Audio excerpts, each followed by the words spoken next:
Je m'appelle Caroline, j'ai 36 ans et une vie bien remplie. Je vais à la rencontre de femmes au parcours inspirant qui sont également mères afin de savoir comment elles trouvent leur équilibre entre la vie pro et la vie perso.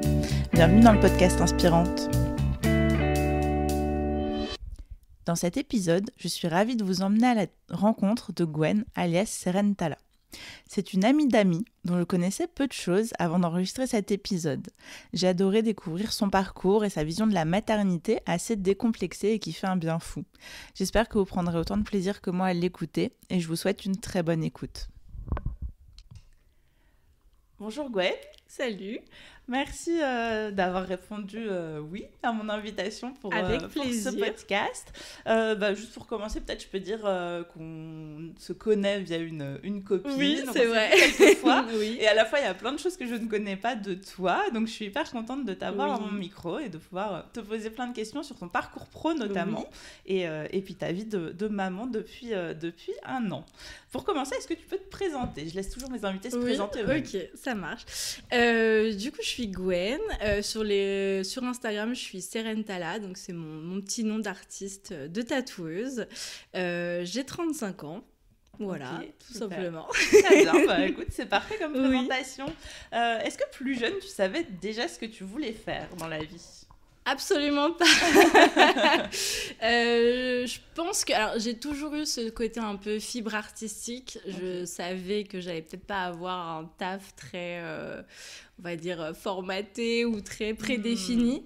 J'ai toujours eu cette sensibilité à l'art, donc je pense que voilà, je voulais que mon métier touche à l'art, mais exactement quoi ? Non, j'avais pas d'idée précise de ce que je voulais faire. Ok, ça marche. Donc du coup, aujourd'hui, tu es tatoueuse et quel a été ton parcour justement entre le moment où tu sais pas trop ce que tu vas faire et ton métier d'aujourd'hui ? Il y a eu beaucoup de choses. Ouais, en gros, j'ai fait un bac économique et social, sciences politiques. Ah ouais, voilà. Wow, okay. Donc vraiment rien à voir avec ça. L'art en tout cas. Voilà, rien du tout. J'avais même pas d'option art ou quoi que ce soit, juste mes petits dessins de mon côté, mais vraiment rien de plus.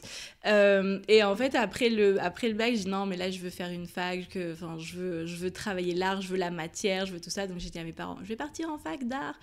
Et donc c'est vrai que c'était très drôle parce que leur première réflexion c'était mais ça va te donner un métier ça ? Et moi je leur ai dit non, mais c'est pas grave. Ah oui. Voilà, donc moi je suis vraiment arrivée comme ça, tu vois, dans mon parcours. Donc j'ai fait une licence vraiment art plastique, mais art appliqué, parce que voilà, j'avais envie de dessiner, j'avais envie de créer, j'avais envie de toucher la matière, tout ça et tout. Et après, je me suis dirigée vers une formation pro pour un équivalent d'un master, et j'ai fait design d'intérieur et création de mobilier. Donc trop vraiment, bien. c'était hyper intéressant. Et puis comme en plus j'avais eu une proposition de taf dans l'événementiel, justement ça concordait bien et tout. Donc j'ai fait ma petite formation et après je me suis dirigée donc vraiment dans l'événementiel, donc pendant pratiquement 10 ans.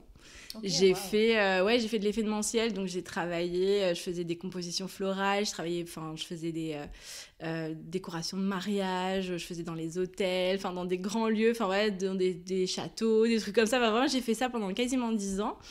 Et en fait, un jour, je me suis dit, mais je veux pas faire ça jusqu'à la fin de ma vie, tu vois, genre vraiment. Surtout qu'en plus, j'ai fait ça, genre vraiment très vite. J'ai commencé vers 22 ans, tu vois.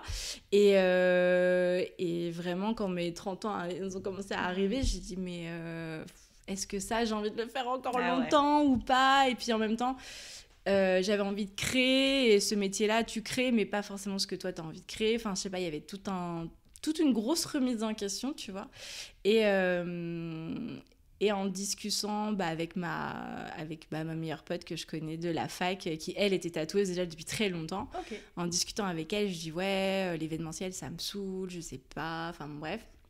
Et elle me dit, mais viens dans le tatou, tu vas voir, ça va être génial. Et moi, je dis, non, parce que tu sais comment je dessine. C'est vrai, j'ai un style quand même assez atypique aussi, parce que j'ai toujours dessiné avec ces lignes comme ça, noires, beaucoup tracées, bref. Et ce côté très abstrait, et moi dans ma tête c'est mais qui va vouloir ça sur sa peau? Genre j'étais vraiment j'y croyais pas du tout, et j'étais là et je dis mais non mais t'es folle. Elle me dit mais tu vas voir, ça va super bien fonctionner. Elle était hyper motivée. Quand j'ai dit ça à mon chéri me dit mais oui mais c'est tellement évident, tu vois, genre moi j'étais là bah non. Genre voilà, enfin, pour tout le monde ça paraissait évident, mais pour moi c'était mais non négociable, enfin voilà. Et en fait je sais pas, enfin il y a eu plein de petits déclics qui ont fait que bon vas-y, j'arrête l'événementiel, je me lance là-dedans. En plus à l'époque je pouvais toucher un petit peu le chômage, donc du coup je me suis dit bah vas-y, c'est aussi l'occasion de tester tout ça. Donc en gros, en janvier, j'ai tout arrêté, j'ai tout fermé parce que j'avais monté aussi ma petite entreprise dans l'événementiel, donc voilà, donc j'ai tout coupé, tout ça et tout. Et donc j'ai commencé mon apprentissage, donc vraiment tu sais, t'as 30 ans, tu reviens à zéro, tu reviens apprenti. C'est vraiment, tu te dis putain, tout ce que j'ai fait avant et tout. Et surtout, moi, ce qui me pose question jusque-là, puisque c'est quand même tes amis qui t'ont soufflé l'idée, c'est est-ce que toi, t'avais un attrait pour le tatouage quand même? Oui, bah, franchement, je crois que j'ai voulu mon premier tatouage, je devais avoir 13-14 ans. Ouais. Tu vois, genre, donc ça, sur toi, en sur tout cas, moi, ça te donnait envie. Voilà, enfin, j'ai toujours été tatouée, enfin voilà, et puis plus les années passaient, plus les pièces étaient grosses aussi sur mon corps, tu vois, et tout. Donc ça m'a toujours fascinée, j'ai toujours, enfin voilà, quand je voyais ma meilleure pote faire le tatouage, enfin je trouvais ça génial, limite un peu mystique, tu sais, genre tu peux dessiner sur la peau des gens et c'est à vie, tu sais, vraiment ce truc un peu comme ça et tout. Je dis mais c'est génial et tout. Donc j'ai toujours aimé le tatou, de voir les gens tatouer, ça m'a toujours fascinée, tu vois, ce rapport au corps, tout ça. Donc j'ai toujours eu cet attrait pour le tatou, mais jamais, à un moment donné, j'ai eu les deux petits neurones qui se sont connectés, qui se sont dit, peut-être que tu pourrais faire ça comme métier. Genre vraiment, ni plus ni moins. Donc, quand elle m'a dit, vas-y, moi, je te prends en apprentissage, t'apprends tout. Donc, en vrai, c'était avec aussi... une copine en plus, c'est enfin, facile, voilà, quoi. avec qui tu t'entends super bien, tu dis, ok, bon, là, je crois que c'est un signe. Et puis, en fait... donc j'ai commencé en janvier et puis mars-avril est arrivé le Covid, donc on sait très bien que Covid, l'événementiel, ça a pris un coup mais fatal, tu vois. Donc je me dis c'est le destin, en fait il y a des petits trucs comme ça, tu sais, que voilà. Et en fait depuis je suis à fond là-dedans et c'est super et je suis trop contente d'en arriver là et de... Pardon. Ouais, non, vas-y. C'est-à-dire depuis combien de temps du coup t'es vraiment à ton compte, enfin combien de temps t'as fait de l'apprentissage alors ça a été très vite parce que j'étais très motivée. Du coup, vraiment l'apprentissage pour moi, de janvier jusqu'à août, j'ai fait 7-8 mois vraiment intensifs d'apprentissage, donc j'y allais tous les jours, j'allais voir ma pote tatouée, voilà. Et j'ai fait mon premier petit tatou sur elle, tu vois, et là je me suis dit, ok, c'est ça que je veux faire, c'est ça qui est, voilà, tu sais, c'est genre, parce que tout est tellement flou. Et parce que t'apprends sur des peaux synthétiques, tu tatoues des bananes et des mandarines, tu vois. Voilà. Mais t'as pas ce contact avec vraiment la personne, le corps, la peau, tout ça. Et c'est vrai que le fait d'avoir fait ce tout petit tatou sur elle, c'est là où je me suis dit ah ouais, en fait c'est super cool, c'est ça que je veux faire. Et vraiment depuis, à chaque client que j'ai, je me dis ah ouais, en fait j'adore ce métier, j'adore le contact, parce que ça mêle tout, tu vois, ça mêle le contact avec les gens, tous les jours tu vois des gens différents, des fois tu revois les mêmes clients, donc ça c'est encore plus cool aussi, mais ça mêle entre guillemets toutes les choses que j'ai envie d'avoir dans la vie, quoi, la création. Tu peux changer de lieu pour taffer aussi comme tu veux. T'as des personnes tout le temps différentes. Tu fais des rencontres artistiques aussi avec d'autres artistes. Vraiment, t'as tout qui migre comme ça autour de ce métier qui est hyper cool et que je me dis, ouais, en fait, c'était ça le métier que j'aurais rêvé de faire petite, en fait. Tu vois. Donc, voilà. Donc, ça, c'est cool. Beau, ouais. C'est trop chouette. Grave. Et toi qui partais quand même avec un peu ce syndrome de l'imposteur sur tes de dessins dingue. et tout, t'as appris vite ce que t'as proposé. Est-ce que déjà t'as tout de suite proposé quelque chose qui te ressemblait toi, ou est-ce que au début j'imagine que pour avoir des clients peut-être tu t'adaptes à la demande? Pas du tout. Au début, dès le départ, en fait j'étais vraiment dans je voulais pas dénaturer ce que je savais faire, en termes artistiques, pour me complaire dans un truc. Déjà c'est pas trop ma personnalité non plus, mais en fait en gros c'était soit je propose tout de suite mes dessins, même si vraiment depuis ça, mon type de dessin a aussi un peu évolué, même si ça reste abstrait. Mais je voulais tout de suite proposer cette manière de tatouer, cette manière de faire les designs en fait. Et ça a pris tout de suite. Alors je sais pas si genre je suis chanceuse ou enfin voilà, mais c'est vrai que je voulais pas me dénaturer pour plaire aux clients. Donc dans ma tête, j'étais prête aussi à me dire peut-être que ça prendra plus de temps que un tatoueur lambda qui va vouloir s'adapter à tous les styles, tout ça et tout. Mais je voulais vraiment proposer ma patte. Et ça, c'était important aussi. Et au final, ça a fonctionné. Bah ouais, voilà, c'est très chouette, puisque aujourd'hui, ça fait quoi du coup, toi, t'en es en 2025, ouais. Ça va faire 5 ans. Ouais, ça va faire 5 ans, et du coup, ton carnet a l'air d'être tout le temps rempli. Ouais, franchement, c'est ça, j'ai plein de rendez-vous un peu à l'avance, enfin voilà, et tout. Enfin, et puis c'est des belles pièces, c'est vraiment des... souvent, oui, c'est des gros morceaux, voilà, c'est super beau, mais c'est... Voilà, j'ai des clients qui me font vraiment confiance pour me laisser vraiment une grosse partie de leur corps, on va pas se mentir. Donc non, voilà. Et puis c'est ça aussi qui est cool avec l'abstrait, c'est que il y a cette fluidité dans les lignes qui font que ça peut parcourir le corps. Donc même si c'est grand, c'est pas forcément, on va dire, volumineux, vraiment proprement dit. Oui. Donc on peut aussi se l'approprier facilement sans que ce soit... Enfin, j'ai beaucoup de clients qui viennent où c'est leur premier tatou et ils me demandent un bras entier ou je veux de la main jusqu'au pied. Je fais OK, vas-y, on y va. Enfin, voilà. Et donc, du coup, je me dis, tu vois, c'est cette proposition-là que je fais qui plaît et au final, je suis hyper chanceuse que ça soit comme ça, tu vois. Donc, non, vraiment, chouette. Non, franchement, c'est cool. Je suis contente d'avoir pris ce chemin-là. Ouais. Et est-ce que tu as des projets professionnels pour le futur ou pour l'instant Oui, il y en a pas mal. Déjà, avec celle qui m'a fait l'apprentissage, on aime bien travailler ensemble sur des collaborations. Alors, ce qui est très drôle, c'est qu'elle a un style totalement opposé au mien parce qu'elle est très illustrative. Elle fait beaucoup de fleurs, beaucoup de couleurs, alors que moi, voilà, c'est des lignes abstraites, c'est des traits de pinceau, c'est très noir au final. C'est vrai mais ça se complète hyper bien et je pense qu'aussi notre complicité, notre amitié, elle se ressent aussi. Donc ça, c'est un vrai plus. Et la chose que j'aimerais vraiment un peu plus mettre en place, c'est les guests. Donc ça veut dire vraiment aller à l'étranger et tatouer à l'étranger. Surtout que... avec les réseaux, ce qui est cool, c'est qu'on a aussi pas mal de personnes qui nous contactent et nous font des propositions. Et c'est vrai que là, en ce moment, j'en ai quelques-unes qui sont hyper intéressantes. Et là, je me dis, OK, il va falloir réfléchir ça sérieusement. Tu vois, par exemple, là, en l'espace de 2 semaines, j'ai eu une proposition pour Amsterdam, Berlin et Milan. Wow, donc, du coup, tu vois, c'est cool. Ouais, c'est clair. Et je me dis, voilà, comme je sais que j'ai déjà fait des tentatives, tu vois, par exemple, j'ai tatoué à Barcelone et enfin...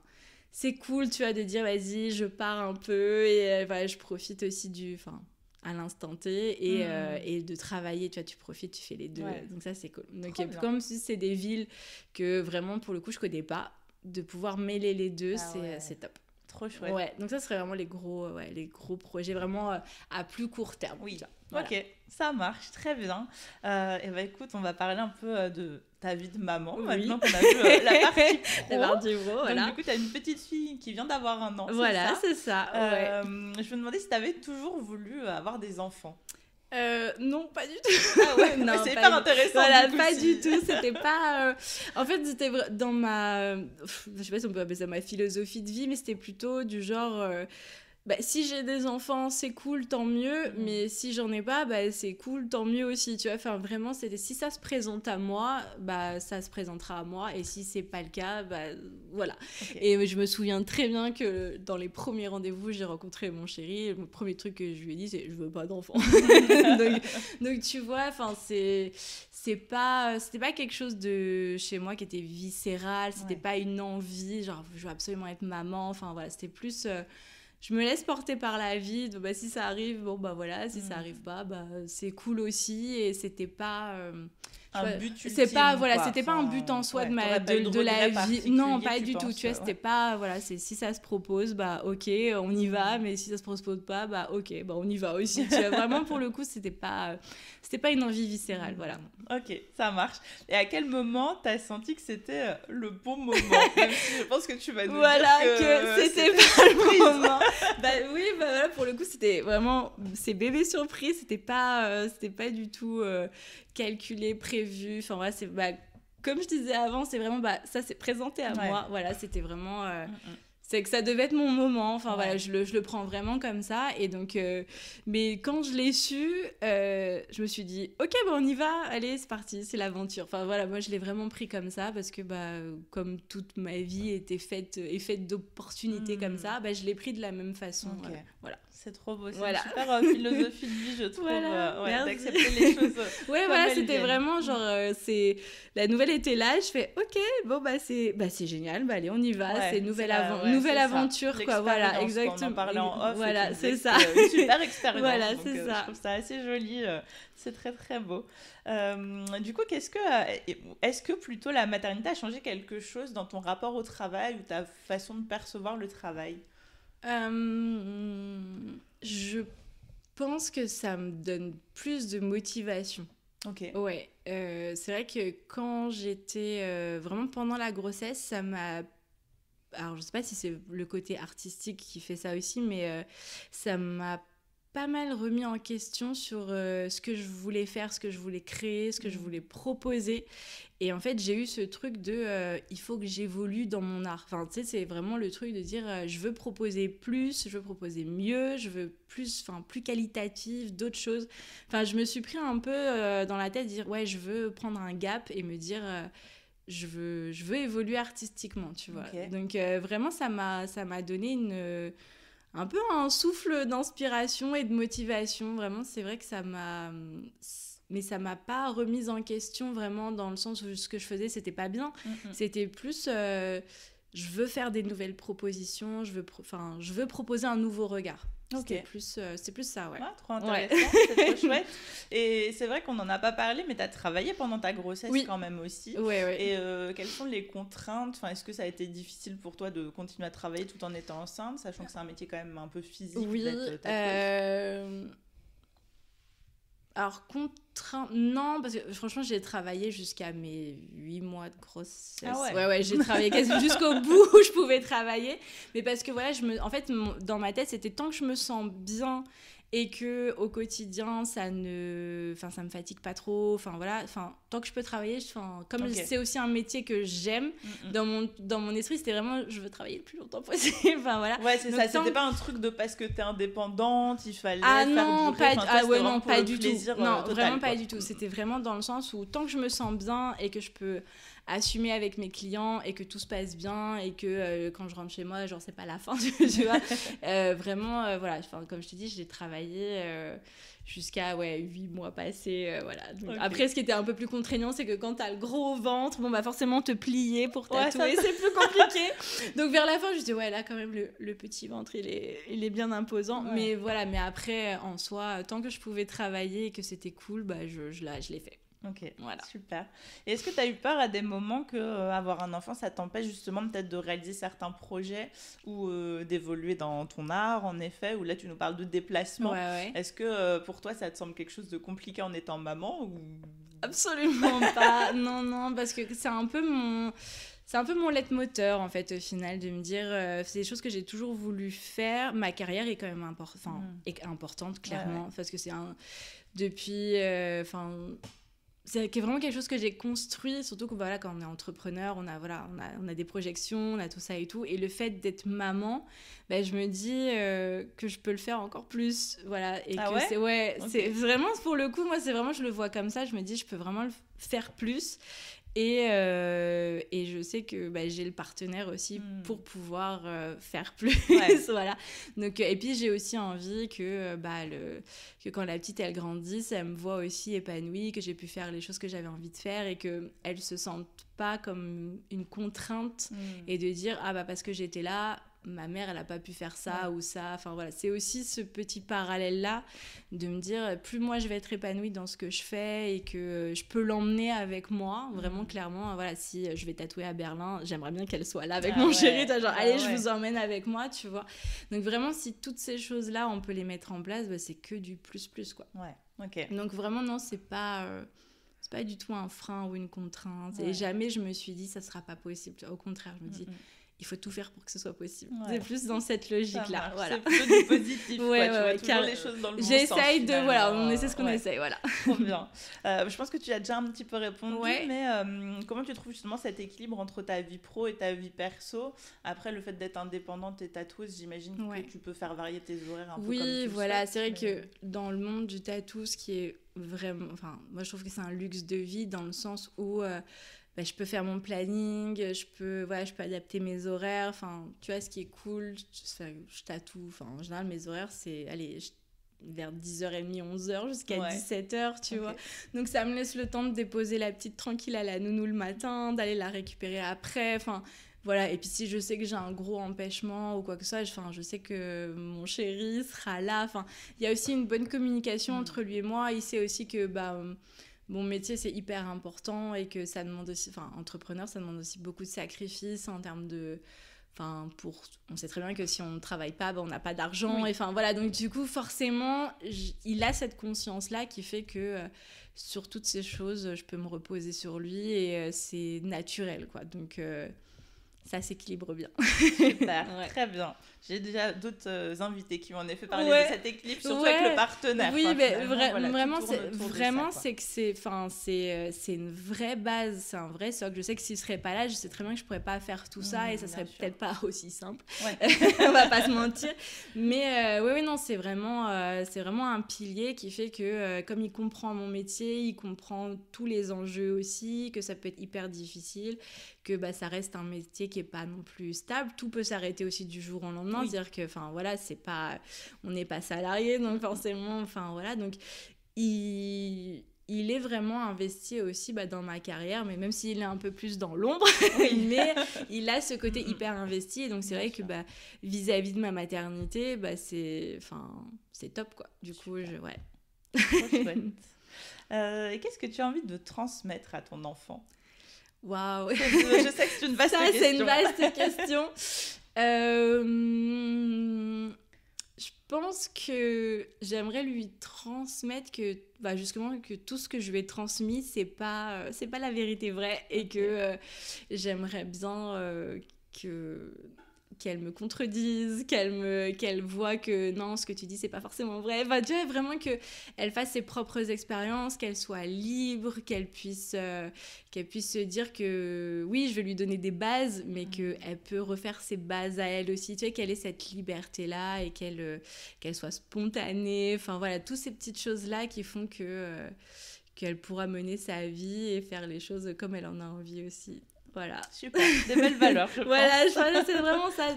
Après, j'ai pas de valeurs particulières, parce qu'après, ça serait bateau de dire oui, l'écologie, le machin, le truc. Enfin, voilà, c'est des choses qui vont de soi. Mais vraiment, de dire qu'elle a la force pour faire ses propres expériences, que vraiment lui transmettre que tout est possible, que voilà, si elle en a envie, elle aura le soutien et qu'elle peut y aller. Enfin, vraiment, que tout est possible si elle en a envie. Vraiment, c'est ça, je pense. Voilà. C'est pas mal. Je pense qu'elle a un bon modèle. Je pense que ça peut être un petit truc sympa quand même. Écoute, on arrive déjà à la dernière question. Est-ce que tu as des conseils pour les femmes qui nous écoutent, qui ont envie d'avoir un enfant tout en s'épanouissant dans leur travail et qui ont peut-être des peurs justement aussi? Déjà, trouver le bon partenaire. C'est important de le dire, je pense. Non, mais c'est surtout aussi d'avoir une bonne communication avec son partenaire. Enfin, je sais ce qui nous a beaucoup aidé dans notre couple, et parce que moi, c'est pareil, on parle aussi des mamans, mais il y a aussi le papa qui vit aussi cette maternité de façon totalement différente, mais qui est aussi là avec ses propres peurs, tout ça et tout. Et le fait de beaucoup communiquer, de beaucoup se retrouver aussi, d'avoir ces moments un peu juste tous les deux et se dire vas-y, on parle, on discute. Je sais que pour la première grossesse, on a fait notre petite baby moon, tu vois. Genre vraiment, on est parti en voyage et ça nous a permis aussi de parler de choses qu'on n'avait jamais parlé avant. Alors que voilà, ça fait presque 7 ans qu'on est ensemble. Il y avait des sujets qu'on n'avait jamais abordés. Et en fait, ça fait vraiment du bien. Et ça permet de dire, voilà, moi j'ai envie de ça, j'aimerais ça, je souhaite ça. Et rien que de poser des mots sur des ressentis et d'avoir cette communication-là, ça permet d'appréhender les choses et de mener à bien le projet de la maternité et puis l'après aussi, tout ce qui a les choses après. Parce que des fois, tu peux aussi avoir envie d'arrêter totalement ton travail alors que tu as un super job, mais des fois, tu veux totalement changer de job alors que tu as... Enfin, il y a plein de possibilités. Donc, je pense que la vraie clé, je pense, c'est vraiment cette communication avec le partenaire qui fait que tu poses un peu tes intentions et en fait, ça soulage de dingue de dire qu'il y a quelqu'un qui te comprend et que déjà, toi, des fois, tu as un petit peu peur et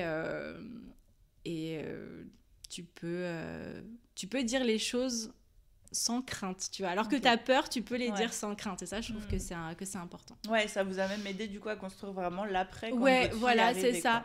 De se dire comment on s'organise. Mais des fois, tu te dis, c'est des questions bêtes, mais que des fois, tu te poses pas forcément, tu les poses pas à ton partenaire parce que tu dis, ça coule de source.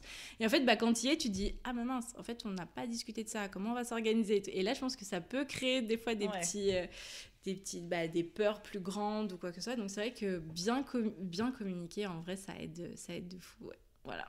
Ça marche. Écoute, je pense que c'est un très beau mot de la fin. Trop bien. C'est un conseil pour mais pour tout. Mais pour tout. Ouais, non, mais carrément pour tout. Voilà. Encore merci beaucoup. Avec Gwen. plaisir. J'espère que cet épisode vous a plu. N'oubliez pas de vous abonner au podcast Inspirante sur les réseaux sociaux et à laisser des notes sur les plateformes de streaming. À bientôt pour un prochain épisode d'Inspirante.